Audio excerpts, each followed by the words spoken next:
This is what you need to go riding on the track. The first part of the formula anyway, the leathers.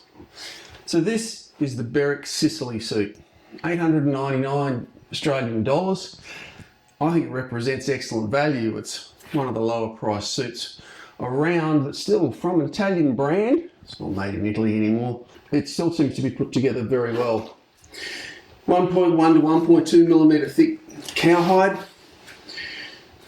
The Sicily suit features lots of stretch panels made from Tense Tex extra strong fabric and leather stretch panels as well.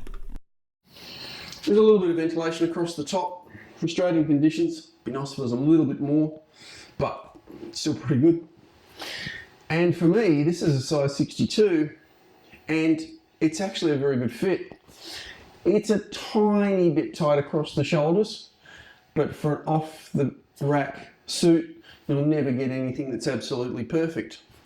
I've still got room in here, which means I can put a back protector in. I'm not wearing mine at the moment.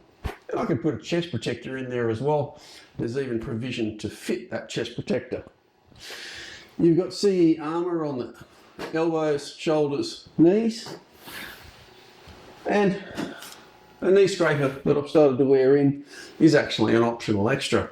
Wearing these on the road is a really smart, safe thing to do if you're comfortable enough in them. I very rarely wear leathers on the street anymore, and part of the reason for that is by the time I'm riding fast enough and taking enough risks that I think it's worth really wearing a leather suit, I really want to be on a racetrack.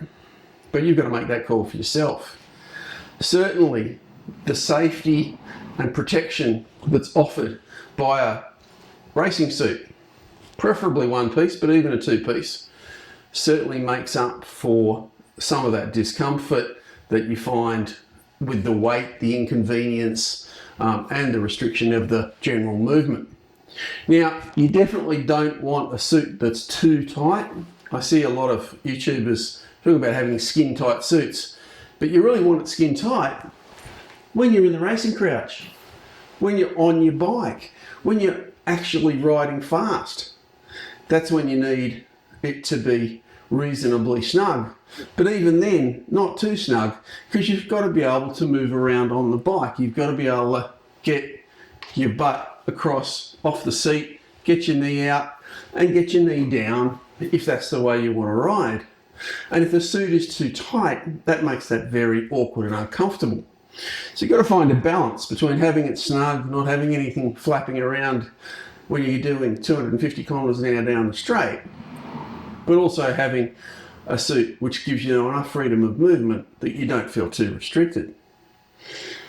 A suit like this is a great starting point for doing track days, doing advanced rider training, and maybe even your first few race meetings.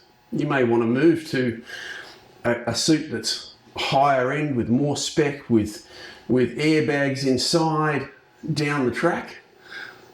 But if you're starting out and you're looking at your budget, this is a lot of value for not a hell of a lot of money.